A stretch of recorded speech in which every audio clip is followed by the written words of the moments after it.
Hi guys, welcome to Love the Viewer channel. So இன்றைக்கோட topic என்னன்னு பார்த்தீங்கன்னா system calls இன் operating சிஸ்டத்தில் உள்ள சிஸ்டம் கால்ஸ் பற்றி பார்க்க போகிறோம். இது ஒரு இன்டீரியர் கான்செப்ட் தான், ஈஸியாக இருக்கும், வாங்க பார்க்கலாம். Let get started. ஸோ நம்ம அந்த சிஸ்டம் கால்னால் என்ன, அது சிஸ்டம் கால் வந்து ஆப்ரேட்டிங் சிஸ்டத்தில் என்ன வேலை செய்ய போகுது and what are all the types, இதை தான் நம்ம பார்க்க போகிறோம். ஸோ ஃபஸ்ட் டாபிக் சிஸ்டம் கால்னால் என்ன. சிஸ்டம் கால்னால் பார்த்திங்கன்னா ஒரு மெக்கானிசம், அது ஒரு இன்டர்ஃபேஸ், அது ப்ராசஸ்க்கும் ஆப்ரேட்டிங் சிஸ்டத்துக்கும் ஒரு இன்டர்ஃபேஸை ப்ரொவைட் பண்ணும். அது இன்டர்ஃபேஸ்னால் என்னென்னு பார்த்தீங்கன்னா, இப்போ ஃபார் எக்ஸாம்பிள் இப்போ ஏதோ ஒரு ப்ராசஸை வந்து நம்ம கம்ப்யூட்டருக்குள்ளே போட்டுட்டு இப்போ கம்ப்யூட்டர் எப்படி எடுத்துக்கும், ரெக்வஸ்ட்டாக எடுத்துக்கும். நம்ம ஏதோ ஒரு இன்புட் கேட்போம், அது அவுட்புட் நம்மளுக்கு கொடுக்கும். அந்த மாதிரி தான் அந்த ரெக்வஸ்ட்டை யார் அமைவாருன்னு பார்த்தீங்கன்னா சிஸ்டம் கால் தான் அமைவார். சிஸ்டம் கால்னால் என்னென்னா இன்டர்ஃபேஸ் பிட்வீன் த ப்ராசஸ்க்கும் ஆப்ரேட்டிங் சிஸ்டத்துக்குமான என்னோட இன்டர்ஃபேஸ் தான் யாருன்னு சொல்கிறோம். அந்த சிஸ்டம் கால் என்ன இன்டர்ஃபேஸ்ன்னு பார்த்தீங்கன்னா ஒரு ரெக்வஸ்ட்டாக அமைவார். It is a programmatic method in which a computer program requests a service from the kernel of the OS. So request of a service பண்ணுவாங்க. இந்த kernel of the OS. Kernel யாருன்னு பார்த்தீங்கன்னா heart of the OS. அவர் தான் overall control of the operating system யார் control பண்ணுவாருன்னு பார்த்தீங்கன்னா kernel தான் கண்ட்ரோல் பண்ணுவார். இவர் மூலயமா தான் நம்ம ரெக்வஸ்ட்டை சென்ட் பண்ணுவோம். ரெக்வஸ்ட் யார், சிஸ்டம் கால் தான் ரெக்வஸ்ட்டை சென்ட் பண்ணோன்னா அவர் சொல்வார், நீங்கள் இந்த ப்ரோக்ராமை போய் ரன் பண்ணுங்க அப்படின்னு சொல்லிட்டு கர்னல் தான் நம்மளுக்கு ஜாப் அலோகேட் பண்ணுவார். ஸோ உங்களுக்கு பிடிச்சிருக்கும் சிஸ்டம் கால்னால் என்னென்னா, system call offers service of operating system to the user program via API. So அவர் வந்து ஆஃபர் பண்ணுவார் சர்வீஸ். யூசர் ப்ரோக்ராம் ஏபிஐ மூலயமாவும் நம்ம பில்ட் பண்ணலாம் அப்படின்னு சொல்லிட்டு. ஏபிஐ யாருன்னு பார்த்தீங்கன்னா அப்ளிகேஷன் ப்ரோக்ராமிங் இன்டர்ஃபேஸ். இவங்களாம் வந்து inbuilt settings of and software அப்படின்னு சொல்லலாம். System call are the only entry point for the kernel system. System call தான் என்னன்னு பார்த்து அந்த ரெக்வஸ்ட் மூலயமா தான் நம்ம என்ன பண்ண முடியும், கர்னல்குள்ளே போயிட்டு ரெக்வஸ்ட் கேட்டு அவர் தான் நம்மளுக்கு அலோகேட் பண்ணுவார். நீங்கள் இந்த சாஃப்ட்வேர் இந்த யூஸ் பண்ணிக்கோங்க, இந்த ஸ்டாஃப்ட்வேர் யூஸ் பண்ணிக்கோங்கன்னு சொல்லிட்டு கர்னல் தான் நமக்கு அலோகேட் பண்ணுவார். கர்னல் யார், heart of the OS. So coming to the next, system call perform systematic level operation. System level operation தான் சிஸ்டம் கால் வந்து என்ன பண்ணுவார் அப்படின்னு பார்த்தீங்கன்னா கம்யூனிகேட்டிங் வித் ஹார்ட்வேர் டிவைசஸ். ஒரு கம்யூனிகேஷனை உண்டாக்குவார் ஹார்ட்வேர் டிவைசஸ்க்குள்ளே யூஸிங் ரெக்வஸ்ட்டை. ஏதோ ஒரு ப்ராசஸை வந்து ரீட் பண்ணி ரைட் பண்ணுவார். அப்புறம் by system call developer can pre written function, inbuilt ஆகிற ஃபங்க்ஷன்ஸை யூஸ் பண்ணவும் ஒரு ரெக்வஸ்ட் அமைறது யார், சிஸ்டம் கால் தான். இன்ஸ்டெட் ஆஃப் ரைட்டிங் டைம் என்ன ஸ்டார்ட்ஸ்னா என்னென்னு பார்த்தீங்கன்னா ஒரு அப்ளிகேஷன். அது என்னன்னு பார்த்தீங்கன்னா வீடியோ கேம்ஸ் டெவலப் பண்ணலாம் யூஸ் பண்ணாங்க. அப்போ அது அசம்பிளி லாங்குவேஜில் தான் இருக்கும். அசம்பிளி லாங்குவேஜ் என்னென்னு பார்த்தீங்கன்னா லோ லெவல் லாங்குவேஜஸ். ஸோ அது எப்படி இருக்குன்னு பார்த்தீங்கன்னா microprocessor, for example add, move அந்த கமெண்ட்லாம் பார்த்துருப்பீங்க, அதெல்லாம் தான் லோ லெவல் லாங்குவேஜ். மோஸ்ட்டாக சிஸ்டம் கால் வந்து எந்த லாங்குவேஜில் இருக்குன்னு பார்த்தீங்கன்னா C++ அந்த மாதிரி தான் இருக்கும்.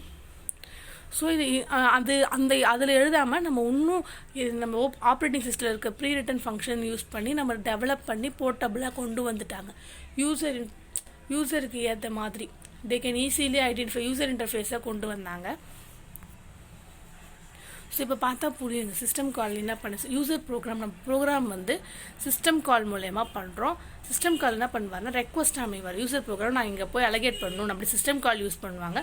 அந்த சிஸ்டம் கால் என்ன பண்ணுவார், ரெக்வஸ்ட் அவர் என்ன சிஸ்டம் கால் வந்து ஒரு ரெக்வஸ்ட்டாக அவர் போயிட்டு கர்னல் கிட்ட சொல்லுவார், இந்த மாதிரி இந்த ப்ரோக்ராம் நாங்கள் வந்து போடணும் அப்படின்னு சொன்ன உடனே கர்னல் என்ன பண்ணுவார்னா அவர் வந்து தான் அலோகேட் பண்ணுவார், இந்த இடத்துல போய் நீங்கள் எக்ஸிக்யூட் ஆகுங்க அப்படின்னு சொல்லிட்டு அவர் தான் அலோகேட் பண்ணுவார். இதுதான் வந்து ப்ராசஸ். ஸோ என்னதுன்னா system call it is interface between process and operating system. Coming to next, how system call works. The process execute normally in the user mode until the system call interrupts.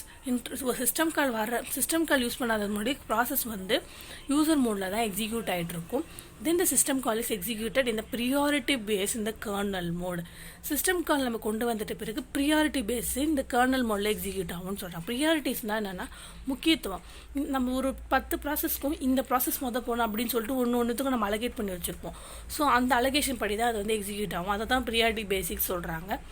So அது kernel மோடில் execute ஆகும். Kernel மோட்னா என்னென்னு பார்த்தீங்கன்னா ஃபர்தராக பார்க்கலாம். After the execution of the system call the control returns to the user mode and execute the user process can be resumed. அப்புறமா அவர் எக்ஸிக்யூட் ஆகிட்ட பிறகு என்ன பண்ணுவாங்க, திருப்பி வந்து யூசர் மோட்குள்ளே போயிட்டு யூசர் ப்ராசஸ் எல்லாமே ஒன்று ஒன்றா எக்ஸிக்யூட் ஆகிட்டு வராங்க. இதான் வந்து ப்ராசஸ். நான் 2 டேர்ம் சொன்னேன்ல, user mode and kernel mode. அது என்னன்னு பார்க்கலாம். கர்னல் மோட்னா யாருன்னு பார்த்தீங்கன்னா, can access the memory address and any hardware resources. எந்த மெமரி அட்ரஸையும் நம்ம ஆக்சஸ் பண்ணிக்கலாம், எந்த ஒரு ஹார்ட்வேர் ரிசோர்ஸஸையும் நம்ம வந்து பிளக்இன் பிளக் அவுட் பண்ணிக்கலாம். இது ஒரு பவர்ஃபுல் மோடுன்னு சொல்கிறாங்க. ஆனால் இதில் ஒரு ட்ராபேக் இருக்குது. என்னன்னு பார்த்தீங்கன்னா, இப்போ எல்லா ப்ராசஸும் எக்ஸிக்யூட் ஆகிட்டே இருக்கும்போது ஏதாவது ஒரு ப்ராசஸ்க்கு ஏதாவது ஒரு ட்ரபிள் அப்படின்னு பார்த்தீங்கன்னா எல்லாமே ஹால்ட் ஆகிடுவாங்க. யாராலையுமே ப்ராசஸ் பண்ண முடியாது.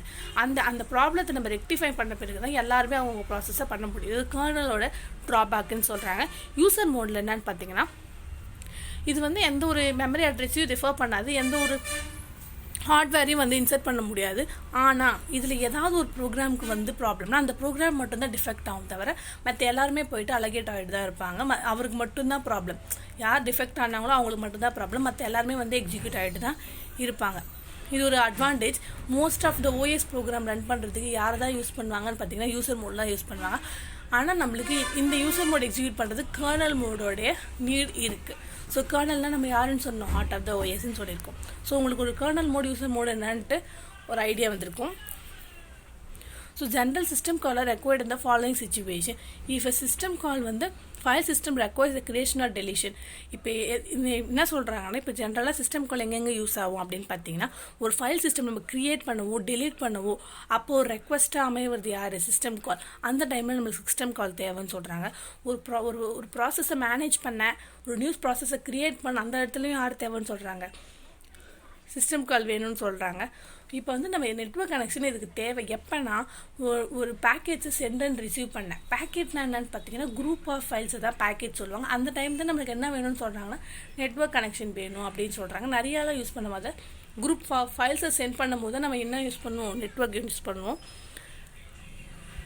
ஆக்சஸ் டு ஹார்ட்வேர் டிவைசஸ் சச்சஸ், ஒரு ஹார்ட்வேர் டிவைசஸ் எக்ஸ்டர்னல் டிவைஸை இன்சர்ட் பண்ணும்போது ஒரு ரெக்வஸ்ட் நம்ம பாஸ் பண்ணணும்ல, அது யார் மூலிமா பாஸ் பண்ணுவோம், சிஸ்டம் கால். அப்போ அந்த இடத்துல நமக்கு யார் தேவை, சிஸ்டம் கால். இதெல்லாம் என்ன ஆகுதுன்னா, எந்தெந்த டைமில் நமக்கு வந்து சிஸ்டம் கால் யூஸ்ஃபுல்லாக இருக்காரு ஆப்ரேட்டிங் சிஸ்டத்தில் அப்படின்னு சொல்லிட்டு அதோட வியூ தான் இது. Coming to the last topic, types of system call. இது வந்து ஒரு important topic in OS. Process control, file management, device management, important information maintenance and communication. Process management என்னன்னு பார்த்தீங்கன்னா, இப்போ நம்ம போடுறோம்ல எக்ஸிக்யூஷன் ஆஃப் ஏ ப்ரோக்ராம் தான் ப்ராசஸ் மேனேஜ்மெண்ட். அது வந்து ப்ராசஸ் கண்ட்ரோல்னு சொல்லலாம், both are same. Process management என்ன பண்ணும், ஒரு நம்ம போடுற ப்ரோக்ராமை எக்ஸிக்யூட் பண்ணி கொடுக்கும். அதுதான் ப்ராசஸ் மேனேஜ்மெண்ட்டோட வேலை. என்ன சொல்லியிருக்காங்க, ப்ராசஸ் கிரியேஷன், ப்ராசஸ் டெர்மினேஷன். ஒரு ப்ராசஸை கிரியேட் பண்ணவும் அதை முடிச்சு கொடுக்கறது தான் அதோடைய வேலை. நான் சொன்னேன் அதோட ஃபங்க்ஷன்ஸ் அதில் என்ன சிஸ்டம் கால்ஸ் யூஸ் பண்ணுறோம் அப்படின்னு பார்த்தீங்கன்னா, ஒரு ப்ராசஸை எண்ட் ஃபுல்லாக கம்ப்ளீட் பண்ணி முடிச்சோன்னா அது எண்ட் ஃபங்க்ஷன் யூஸ் பண்ணுவோம். பாதியிலே முடிச்சோன்னா இப்போ அபார்ட்டுன்னு கொடுப்போம். ஒரு ஃபங்க்ஷனை லோட் பண்ணுறோம், எக்ஸிக்யூட் பண்ணுறோம். ஒரு ஃபங்க்ஷனை கிரியேட்டை ப்ராசஸ் பண்ணுறோம், டெர்மினேட்டும் எண்டும் ஆஸ் வெல் அஸ் ரெண்டுமே சேம் தான். வெயிட் அண்ட் சைன்டு, அந்த ஒரு ப்ராசஸ் கம்ப்ளீட் ஆகிற வரைக்கும் வெயிட் கமெண்ட் கொடுக்குறோம். சைன்ட் ஈவெண்ட், இந்த டைமில் தான் அது போய் எக்ஸிக்யூட் ஆகணும்னு சொல்லிட்டு நம்ம கொடுக்குறோம். Allocate and free space, allocate பண்ணுறோம், நம்ம கொடுக்குற இவ்வளோ ஸ்பேஸ் தான் கொடுத்துருக்கோன்னா அந்த இடத்துல தான் அது அலகேட் ஆகணும்.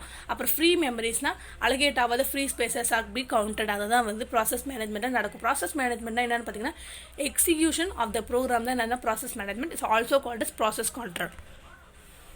ஃபைல் மேனேஜ்மெண்ட், இப்போ ஃபைல் மேனேஜ்மெண்ட்னா நம்ம குரூப் ஆஃப் இப்போ பண்ண ப்ராசஸ் எல்லாமே ஒரு ஃபைலாக ஸ்டோர் பண்ணி வைப்போம்ல, அதுதான் அது.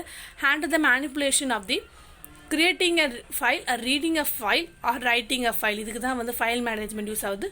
பார்த்தீங்கன்னா அதோட ஃபங்க்ஷன் எதை நான் சொன்ன மாதிரி கிரியேட் பண்ணுறோம், டெலிட் பண்ணுறோம், ஓப்பன் பண்ணுறோம், க்ளோஸ் பண்ணுறோம், ரீட் பண்ணுறோம், ரைட் பண்ணுறோம், அதை ரீப்ரொசிஷன் பண்ணுறோம், கெட் பண்ணுறோம், செட் பண்ணுறோம். ஃபைல் ஆட்ரிபியூட்ஸ்னால் ஒன்றுமே கிடையாது.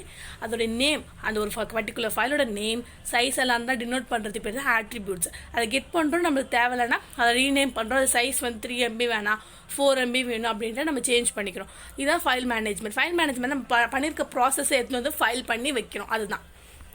ஸோ அடுத்தது பார்த்தீங்கன்னா டிவைஸ் மேனேஜ்மெண்ட். நம்ம ஏதோ எக்ஸ்டர்னல் டிவைஸ் கொடுப்போம்ல, ஏதோ ஒரு ஜாபுக்கு டிவைஸ் கொடுப்போம்ல, அதோடைய டிவைஸ் பஃபரை ஸ்டோர் பண்ணும், இல்லை ரீட் பண்ணும், இல்லைன்னா ரைட் பண்ணும். பஃபர்னா என்னது, டெம்பரவரி மெமரி. டெம்பரவரியாக ஸ்டோர் பண்ணுறோம், டெம்பரவரியாக ரீட் பண்ணுறோம், டெம்பரவரியாக ரைட் பண்ணுறோம். Request and release the device. Request பண்ணுறோம், நான் ப்ளக்இன் பண்ணிக்கிறேன் இந்த ஹார்ட்வேர் டிவைஸை வந்து நான் ரிலீஸ் பண்ணுறேன்னா I am plug outing or else I did not the service it அப்படின்னு சொல்லிட்டு சொல்கிறோம். Logically attach or detach the device. Logical function பண்ணுறதுக்காக அட்டாச் பண்ணுறோம் ஆர் எல்ஸ் டிட்டாச் பண்ணுறோம். Get and set the device attribute. Get பண்ணுறோம் set பண்ணுறோம் device attribute. டிவைஸுக்குன்னு ஒரு நேம் இருக்குல்ல, அதுவே இருக்கலாம். இல்லைன்னா நான் மாற்றணும் அப்படின்னு சொல்லிட்டுனா செட் பண்ணுவான். செட் த டிவைஸ் ஆட்ரிபியூட்ஸ் தான் எனக்கு இந்த பேர் வேணாம், இதோட இந்த சைஸுக்கு எனக்கு வந்து மெமரி வேணாம், நான் எக்ஸஸாக போட்டுக்கிறேன் அப்படின்னு சொல்லிட்டு இந்த ஓவரால் ஃபங்க்ஷன் யார் பண்ணுவார்னு பார்த்தீங்கன்னா டிவைஸ் மேனேஜ்மெண்ட்டில் பண்ணுவாங்க. Information maintenance. இன்ஃபர்மேஷன் மெயின்டெனன்ஸ் என்ன பண்ணுவாங்க, ட்ரான்ஸ்ஃபர் பிட்வீன் த ஓஎஸ் அந்த யூசர் ப்ரோக்ராம். யூசர் ப்ரோக்ராமுக்கும் ஓஎஸ்க்குமான ஒரு டிரான்ஸ்ஃபர்மேஷன், குடுக்கல் வாங்கல் இருக்குல்ல, அது யார் பண்ணுவாங்கன்னு பார்த்தீங்கன்னா இன்ஃபர்மேஷன் மெயின்டெனன்ஸ். நம்ம இதுக்குள்ளே இன்ஃபர்மேஷன் போயிட்டு வருதுல, இதெல்லாம் செக்யூராக யார் வச்சுப்பாரு, இன்ஃபர்மேஷன் மெயின்டெனன்ஸ் தான் வச்சுப்பாரு. அவர் என்ன பண்ணுவார் பார்த்தீங்கன்னா, அந்த இன்ஃபர்மேஷன் இந்த டைமுக்கு என்கிட்ட வந்தது, get the time, get or set the time and data. இந்த டைமுக்கு இந்த டேட்டுக்கு எனக்கு வந்தது, அது கெட் பண்ணிக்கலாம். ஆர்எல்ஸ் அது இல்லைன்னா நம்ம செட் பண்ணிக்கலாம். Get and set the device attribute. அந்த மாதிரி இந்த டைமுக்கு வந்துச்சு, இந்த ஃபைல் அது அப்படின்னு சொல்லிட்டு நம்ம சேவ் பண்ணி வைக்கிறது, இது இன்ஃபர்மேஷன் மெயின்டெனன்ஸ். அடுத்தது பார்த்தீங்கன்னா கம்யூனிகேஷன். ஸோ இது வந்து ஒரு இன்டர் ப்ராசஸ் கம்யூனிகேஷனுக்குள்ளே வர ஒரு டாபிக். இது ரொம்ப ஃபெமிலியராக தான் நடக்கும். பார்த்தீங்கன்னா specially used for inter process communication சொன்ன மாதிரி as well as அது என்ன பண்ணுவோன்னா, ஒரு ஃபைலுக்கும் ஒரு ஓஎஸ்க்கும் ஒரு ஓஎஸ்க்குமான ஒரு கனெக்ஷன் மாதிரி கூட வச்சுக்கோங்க. Create and delete the communication connection. If you want connection between both you can connect it, create it or delete it. Send பண்ணுறோம், ஒரு டேட்டாவை இங்கேருந்து சென்ட் பண்ணுறோம், ரிசீவ் பண்ணிக்கிறோம். Help the OS status information. இந்த டைமுக்கு ஸ்டேட்டஸ் இன்ஃபர்மேஷனாக ஒன்றுமே இல்லை, இந்த டைமுக்கு எனக்கு இது இப்போ வந்துச்சு அப்படின்னு சொல்லிட்டு ஸ்டேட்டஸோடு அனுப்புறது தான் வந்து status information. Attach or detach the remote device. ஏதாவது ரிமோட் டிவைஸ் வேணும்னா நம்ம அட்டாச் பண்ணிப்போம், ஆர்எல்ஸ் டிட்டாச் பண்ணிப்போம். ஸோ இதான் அந்த 5 types. For more video subscribers, stay tuned with us and thank you for watching.